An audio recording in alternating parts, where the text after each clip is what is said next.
DNS resolution होने के बाद तुम्हारा ब्राउजर और तुम्हारा सर्वर आपस में एक दूसरे से कम्युनिकेट कर रहे होते हैं, फोन कॉल जैसे कर रखा हो वैसे।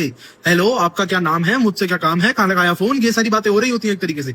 इसको हम लोग टीसीपी कनेक्शन कहते हैं। आओ इसको फटाफट 3 स्टेप्स होते हैं इसके, जल्दी से समझ लेते हैं। स्टेप नंबर 1 है क्लाइंट आपके सर्वर को भेजता है सिंक विच इज सिंक्रोनाइज। अब ये क्या है, बेसिकली क्लाइंट आपके सर्वर को एक सीक्वेंस नंबर भेजता है। ये है क्या, देखो इंटरनेट पे डेटा पैकेट्स के फॉर्मेट में ट्रैवल करता है, तो हर एक पैकेट को हमने एक सीक्वेंस नंबर असाइन कर दिया, एक इंडेक्स असाइन कर दिया। तो लेट अस से इस केस में आपका 1000 से पैकेट स्टार्ट हो रहा है, 1000, 1001, 1002 एंड सो ऑन।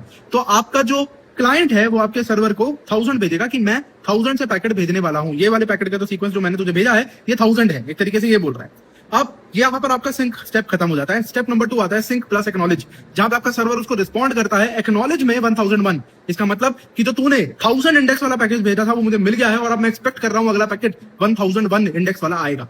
साथ में वो उसको एक अपना पैकेट नंबर, अपना सीक्वेंस नंबर भी भेजता है। लेट्स से इस केस में वो 5000 है, तो सर्वर ने अपना पैकेट का नंबर भेज दिया, क्लाइंट ने अपना पैकेट का नंबर भेज दिया।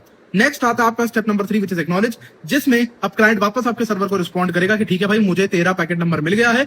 मतलब इसमें उसका अपना जो सीक्वेंस नंबर है अब वो 1001 होगा, क्योंकि 1000 वो पहले भेज चुका था, और एक्नॉलेजमेंट जो वो भेज रहा होगा क्लाइंट को वो होगी 5001। क्या मतलब कि 5000 मुझे मिल गया और जो मैं अगला पैकेट तुझसे एक्सपेक्ट कर रहा हूं उसको इंडेक्स 5001। बहुत कॉमन क्वेश्चन लोगों के दिमाग में आता है कि यार क्लाइंट का तो समझ में आ गया, क्योंकि क्लाइंट पैकेट भेज रहा है सर्वर को, लेकिन ये सर्वर सीक्वेंस नंबर क्यों भेज रहा है। भाई देखो, जो आपका टीसीपी है वो फुल्ली डुप्लेक्स होता है। फुल्ली डुप्लेक्स मतलब क्लाइंट भी यानी ब्राउजर भी डेटा भेजता है सर्वर को और सर्वर भी तो डेटा भेजता है ब्राउजर को।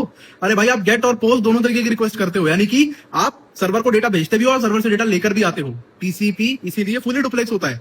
तो यहां से जो पैकेट जा रहे हैं उनका सीक्वेंस नंबर भी मेंटेन करना जरूरी है और सर्वर से जो आ रहे हैं उनका सीक्वेंस नंबर भी मेंटेन करना जरूरी है।